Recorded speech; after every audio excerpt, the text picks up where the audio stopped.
السلام عليكم جميعا، اخباركم ايه؟ يا رب تكونوا بخير. في فيديو النهارده باذن الله هنرجع نكمل جزئيه الاديت من مكان ما وقفنا، وهنشرح شويه اختيارات اضافيه ليها علاقه باضافه الفيديو، ولو فضل وقت هنشرح بعض الافكتات اللي نقدر نستخدمها. المهم بلاش كلام كتير ويلا بينا نبدا.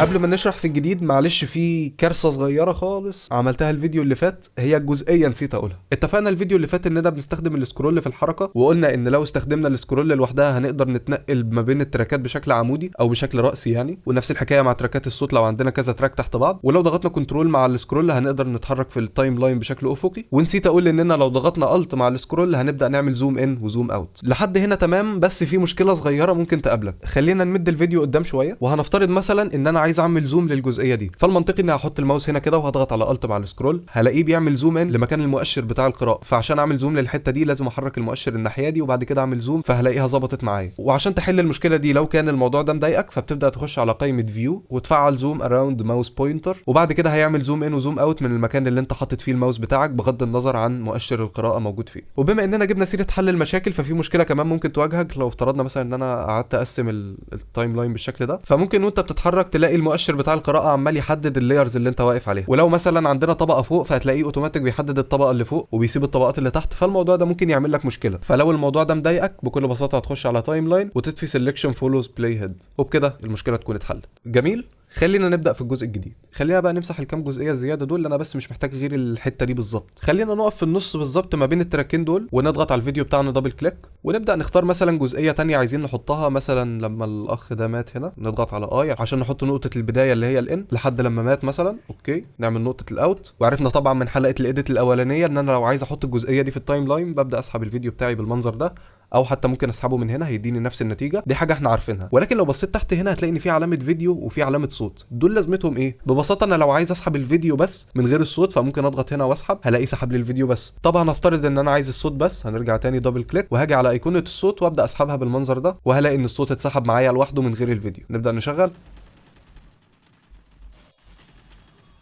ده كان بالنسبه لسحب الصوت لوحده والفيديو لوحده. معرفش انتوا لاحظتوا الجزئيه اللي هنتكلم عليها بعد كده دي ولا لا. انا دلوقتي بسحب الفيديو وعايز مثلا احطه هنا كده، عايز ازق الحته دي قدام واحط الفيديو بتاعي في النص. فالحاجه الطبيعيه ان انا مثلا ممكن ازق ده كده وبعد كده احط ده هنا الشكل ده، وبعد كده اسحبه واضغط على سي عشان يلزق في الطرف، واقوم لازق ده كده بنفس الطريقه. بس هلاقي ان انا خدت شويه وقت على بال ما حطيت الكليبايه بتاعتي في النص. ولكن لو جينا وقفنا في النص هنا كده او في اي مكان عامه، بس احنا هنفترض ان انا عايز احط الفيديو في النص، وجيت سحبت الفيديو ده بس مش هسحبه على التايم لاين على طول، انا هسحبه على الشاشه اللي هنا دي كده. هلاقي ان في قائمه ظهرت لي على الجنب، ودي اللي هنبدا نشرح فيها دلوقتي. اول اختيار فيها هو الانسرت. لو حددته بالمنظر ده هيقوم حاطط لي الفيديو في النص ما بينهم، وهيزق لي الكليبايه دي قدام بالشكل اللي انا كنت عايز اعمله من الاول. والاختيار الثاني لو عملت اوفر رايت هيبدا يشيل اي حاجه قدام المؤشر ويحط الفيديو ده مكانها. يعني مثلا لو افترضنا ان انا وقفت في النص هنا وبعدين اخترت اوفر رايت، هيسيب الجزئيه اللي ورا المؤشر وهيبدا يحط الفيديو من بعد المؤشر لحد ما يخلص، وزي ما انتم شايفين هيمسح كل الفيديوهات اللي تحته. ولو سبت الفيديو عند الريبليس هلاقي انه حط الفيديو من اول المؤشر لحد اخر الكليبايه اللي انا كنت واقف عليها. ولكن اللي لاحظته انا وانت دلوقتي انه ما بيعترفش بنقطه الان والاوت اللي كنا حطيناهم في الكليبايه اللي هنا. طب لو افترضنا بقى ان انا عايز اشيل الكليبايه دي كلها واحط الفيديو من اول القطعه اللي هنا، فبكل بساطه هنعمل سكيب للثلاث اجزاء اللي في النص دول وهنخش على طول على الريبل اوفر رايت. هلاقي ان هو شال الكليبايه من اول القطعه وكمل لي الفيديو لحد الاخر خالص. تمام. والاختيار اللي بعده ظريف جدا. انا عايزك بس تركز على نقطه البدايه بتاعه الكليبايه دي ونقطه النهايه بتاعتها. خلينا بقى نسحب الفيديو ونختار الفيت تو فيل. هتلاحظ ان الفيديو اتحط بنفس المسافه بالظبط، بنفس نقطه البدايه ونفس نقطه النهايه، ولكن هتلاحظ ان لونه مختلف والايقونه الغريبه بتاعه السرعه دي موجوده. ده بكل بساطه عشان دافينشي غير السرعه بتاعه الكليبايه دي بحيث تاخد نفس المده بالظبط بتاعه الكليب اللي قبلها. فخلينا كده نرجع من الاول ونشغل.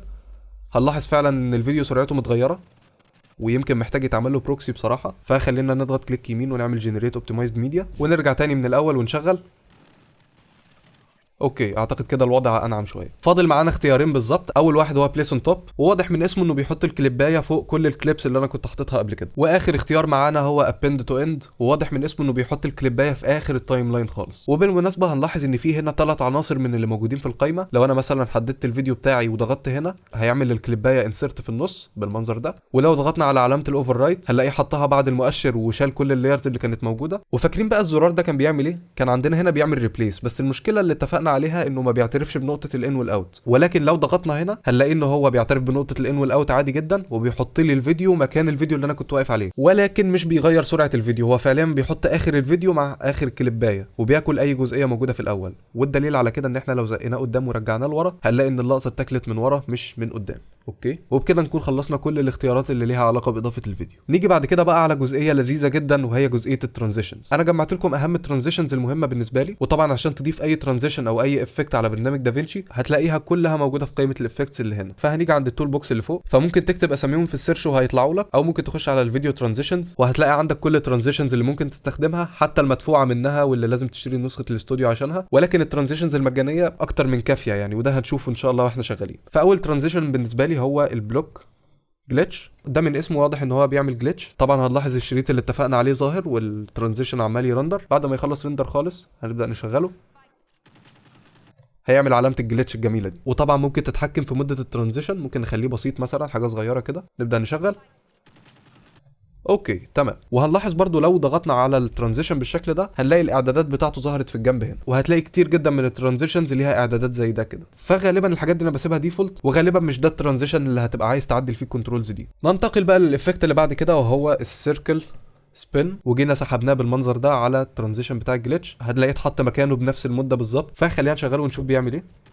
اوكي، هو فكرته ان هو بيعمل لك دايرتين، واحده بتلف في اتجاه معين والتانيه بتلف في العكس. وطبعا في ناس مش هيعجبها ان الترانزيشن بيجي خبط لزق كده، وعشان كده قلنا ان في افكتات موجوده للترانزيشن. فخلينا نبدا باول واحد فيهم، هو الزوم سكيل. يعني انا لاحظت ان ده ملوش اي علاقه بالزوم خالص، هو بس بيزود الموشن بلور، فدي من الحاجات اللي بسيبها على الديفولت. السوفت ايدج لو جينا عملناها كده هتنعم الحواف ما بين الدايره اللي في النص والدايره اللي بره، فلو جينا شغلناها كده هتلاحظ زي ما يكون مفيش حواف تقريبا. طبعا كل ما زودتها كل ما النعومه دي زادت. بعد كده عندنا الكيرف بقى، ده اللي بيتحكم في نعومه الحركه. خلينا بس نرجع كل حاجه للديفولت كده بحيث الدنيا تبان معانا اكتر. هو الوضع الطبيعي بتاع الكيرف ان هو لينير، الحركه بتبدا بسرعه معينه وبتفضل ماشيه بنفس السرعه لحد الاخر وتقوم واقفه مره واحده. خلينا نفتح دي بقى ونختار ايزنج من هنا. هنلاقي ان في عندنا كذا اعداد للايزنج ممكن ننعم بيه الحركه. وقبل ما نفهم ايه الان والاوت هحط لكم ان شاء الله رابط صوره تحت في الديسكربشن، دي ملخصها ببساطه هي الدوال اللي هنستخدمها في الحركه بتاعتنا. خلينا مثلا نبدا بواحده بسيطه زي الان والاوت كوينت مثلا، ما اعرفش بتتنطق ازاي بصراحه. هي فكرتها ان الحركه بتبدا بطيئه خالص في الاول، وبعد كده تبدا تزيد في النص وتزيد جامد، وبعد كده ترجع تهدي خالص. فلو انا عايز اخد نفس الكيرف ده كده فهبص على اسمه ايز ان اوت كوينت، فمعنى كده ان انا هاجي عند دافينشي الجميل وهخلي نقطه الان تبقى كوينت، هي فين اهي،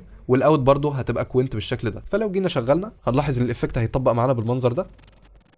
طبعا فرق من السما للارض. نبدا نشغل تاني، هنلاحظ ان الافكت فعلا اتطبق زي ما احنا عايزين. الحركه بطيئه خالص في الاول، وبتيجي في النص تسرع بشكل كبير، وبعد كده تهدي في الاخر. هنلاقي عندنا دوال تانية مثلا حاجه زي الايز ان كوار، دي حاجه بتخلي السرعه بطيئه جدا في الاخر وتسرع لحد ما توصل لاخر حاجه خالص وتقوم واقفه مره واحده. احنا قلنا هيبقى اسمها ايز ان كوارت، وانا بعتذر جدا لاخواتنا اللي فاهمين في الانجليزي، انا الدنيا عندي بايظه خالص. فهنبدا ننزل الصوره ونيجي عند نقطه الان ونخليها كوارت، ونقطه الاوت هتبقى نون. جميل، نبدا نشغل. المفروض نلاقي السرعه في الاول بطيئه جدا وتيجي في الاخر تسرع وتقف. ده اللي حصل فعلا. خلينا نشغل تاني عشان يكون خلاص رندر.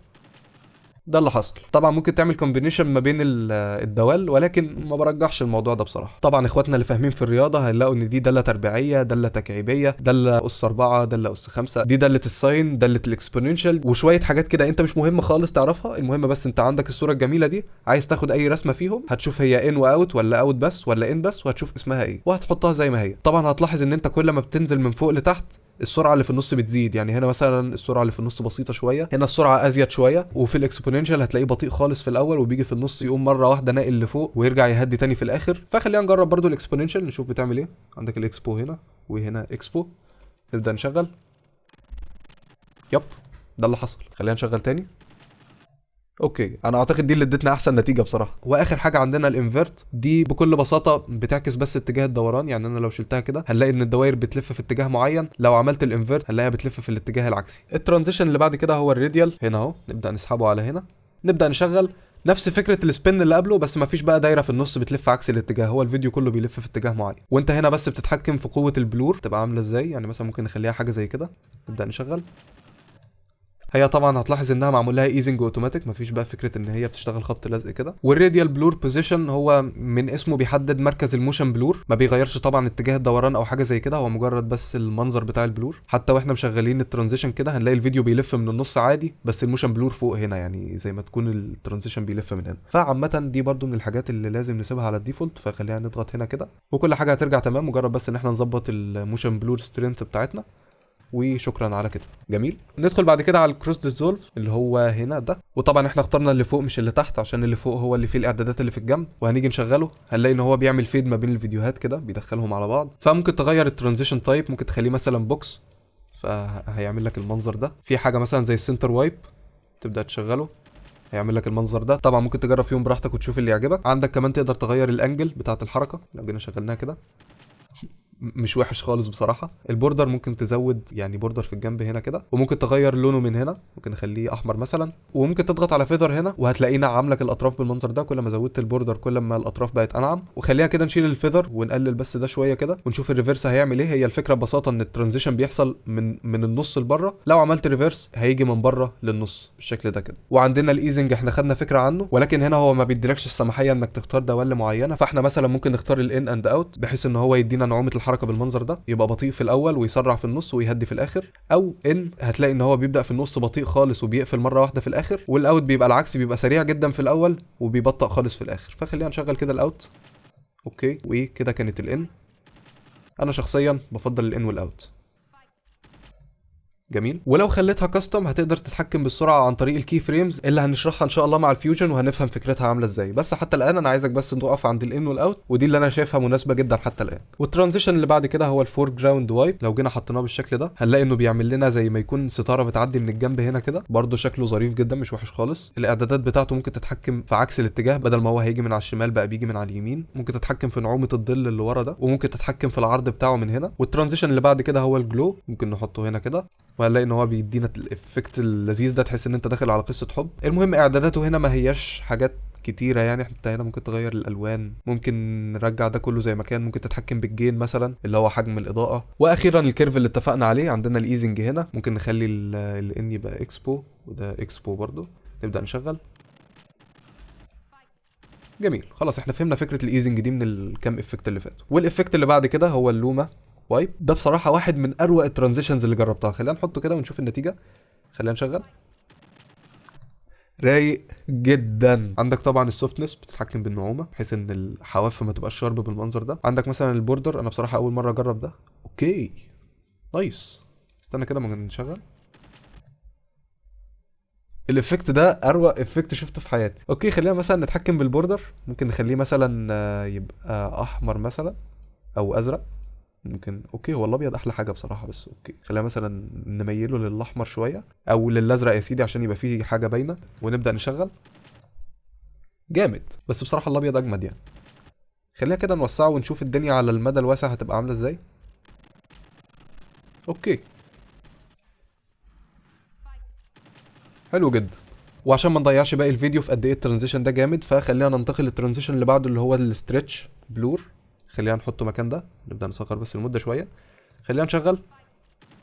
بيعمل طبعا الافكت ده يحسسك ان الفيديو بيعمل ستريتش من النص. عندك البلور تايب رياليستيك ده الواقعي، عندك الستايلايزد هتشوف احسن نتيجه فيهم بالنسبه لك ممكن تحطها. اوكي هو الترانزيشن زي ما يكون اختفى. خلينا نرجع كده البلور سكيل زي ما كان. نبدا نشغل. اوكي هو انا بصراحه مش ملاحظ فرق كبير، بس انت هتشوف انهي فيهم المناسب اكتر بالنسبه لك وحطه زي ما انت عايز يعني. انا بالنسبه لي الرياليستيك شكله اظرف بصراحه. عندك بقى في شويه تفاصيل زياده زي البوردر اللي في الطرف هنا. هو الفكره كلها انه عشان يعمل البلور فالشكل الطبيعي بيبقى كده، في حاجات بتختفي في الجنب، فبيقول لك الجنب ده عايز تخليه ريبليكيت اللي هو هيعمل له جنريت بطريقه ما. الريفلكت هيعكس الاطراف. الراب اراوند يعني هيجيب الحته اللي على الشمال دي يوديها هنا، والحته اللي على اليمين هيلفها يوديها من هنا. يعني شو التفصيله كده حاسس انها ملهاش لازمه، فسيبها على ريبليكيت زي ما هي. وبعد كده عندنا الكيرف، خلاص احنا اتفقنا هو بيعمل ايه، مش هنعيد فيه تاني. وانا انتقل للترانزيشن اللي بعد كده وهو البان. هو بيعمل لنا الافكت زي ما تكون بتطلع من فوق بتنزل من تحت على حسب طبعا الاختيار اللي انت محدده، بس مش هنشرحه دلوقتي عشان في هديه صغيره هديها لك في اخر الفيديو هتريحك من موضوع البان ليفت والبان رايت والكلام ده. نفس الحكايه بالنسبه للسلايد. السلايد داون لو عملته كده ونبدا نشغل هنلاقي ان هو تقريبا نفس البان، بس هو الفكره انه اتحرك مسافه فيديو واحد بس، طبعا موجود مع الهديه اللي هنديها لكم في الاخر. وبعد كده عندنا الروتيت، عندك الروتيت العادي بيلف 180 درجه. اوكي انا مش فاهم الافكت مش عايز يتحط ليه، اسحب تاني حط هنا. اوكي نبدا نشغل، بيلف الفيديو 180 درجه. في روتيت تاني بيلفه 90 درجه بس.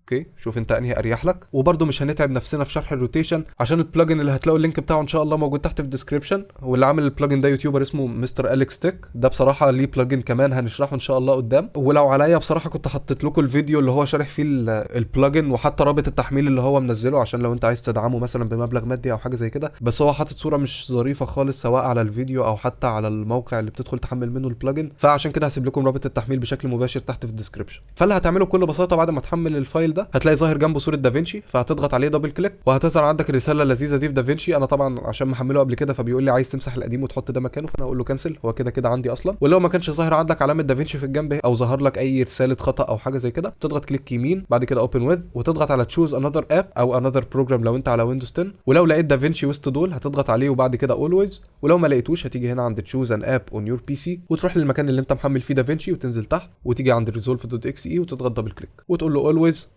وبس كده، وهتلاقيه اشتغل معاك زي ما هو هيطلع قدامي دلوقتي. خلينا بقى ننزل تحت خالص وهنلاقي الاربع ترانزيشنز موجودين هنا. ولو كتبت في السيرش MRAT هتلاقي الاربع ترانزيشنز ظهروا معاك. اول واحد فيهم هو الالتيميت ويب، ده بدل البان والسلايد، ده بيعمل لك الترانزيشن للجنب كده. وهتلاحظ ان في شويه افكتات اضافيه ممكن تحددها، ممكن تخليه لليمين، ممكن تخليه فوق، ممكن تخليه يبقى يتحرك ناحيه الشمال، ممكن لتحت، ممكن تتحكم في السكيل، يعني هيعدي على كام فيديو. هو في الطبيعي بيعدي على فيديوهين تقريبا، لو زودته عن كده هتلاقي ان هو بيعدي على 4-5 فيديوهات في النص. ممكن تطفي الموشن بلور خالص لو مش عاجبك شكله، هيطلع معاك الفيديو بالشكل ده. ولو فعلته هتقدر تتحكم في الكواليتي بتاعه الموشن بلور، ممكن تتحكم حتى في الشاتر انجل، بس خلي بالك ان ده بيزود الضغط على دافنشي وبياخد وقت اطول في الريندر. تمام. ولو جينا شغلناها هيطلع معانا بالشكل ده. طبعا الان والاوت كنا اتكلمنا فيهم قبل كده فمش هنعيدهم تاني. وعندك بس الزوم، هي الفكره لو انت عايز تعمل زوم كده في نص الترانزيشن فهتلاقيه وسط ما الترانزيشن بيحصل بيعمل زوم في النص كده ويرجع تاني، فانت ممكن تتحكم في الزوم ده هيبقى قد ايه. وبعد كده عندنا الدايج ويب، هو نفس الويب بالظبط، بس الفكره ان هو بيتحرك بزاويه بالشكل ده كده. طبعا بعد ما يرندر بتبقى دي النتيجه.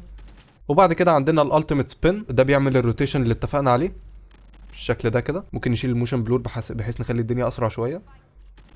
ممكن طبعا تتحكم بعدد اللفات، ممكن تخليه يلف 5 لفات مثلا، بس طبعا الوضع اوفر خالص يعني.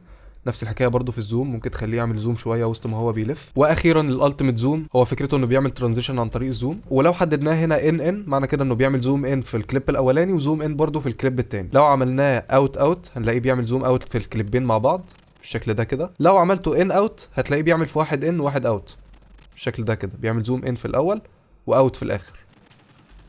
اوت ان هيعمل العكس، اوت في الاول وان في الاخر. تمام. وبالنسبه للكواليتي، هي الكواليتي بتاعت الموشن بلور، الشاتر انجل ده اللي هو حاجه ليها علاقه بالتصوير فمش قادر اوضحها بصراحه، ولكن خلينا نقول ان هو الحركه اللي بيبدا عندها البلور. طبعا كل ما زودتها كل ما البلور زاد. ده بالنسبه للشاتر انجل. اخر حاجه بقى ان شاء الله في الفيديو، دي اخر حاجه هنشرحها بالنسبه للاربع ترانزيشنز دول، او بالذات السبين والزوم. هي الفكره ان انت مش شرط تعمل زوم للنص، انت ممكن فعليا تخليه يعمل زوم لحاجه في الجنب هنا كده. يعني خلينا مثلا نخلي دي ان ماشي.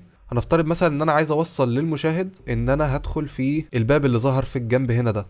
تمام. فممكن احط الترانزيشن بتاع الزوم هنا كده، وهاجي اضغط على السهم الصغير اللي هنا ده، وهنفهم تفاصيل اكتر عن الاختيارات اللي هنا دي ان شاء الله. بس انا مش محتاج منهم غير الفيوجن اوفرلاي. هلاقي ان في اكسايه صغيره ظهرت في النص كده، لو سحبت الاكس دي هنا هلاقي ان الزوم بيتعمل عند الباب. فممكن مثلا خلينا نيجي عند الزوم ده هنا كده ونحركه على الشمال بحيث ان هو يجي عند الباب اللي هنا. اوكي حلو، مش وحش خالص. ونفس الحكايه بالنسبه للسبين بالظبط، هتلاقي برضو نفس الاكسايه ظهرت عندك في النص، ممكن تسحبها على الزاويه هنا بحيث ان الروتيشن يبقى في الزاويه هنا. نبدا نشغل.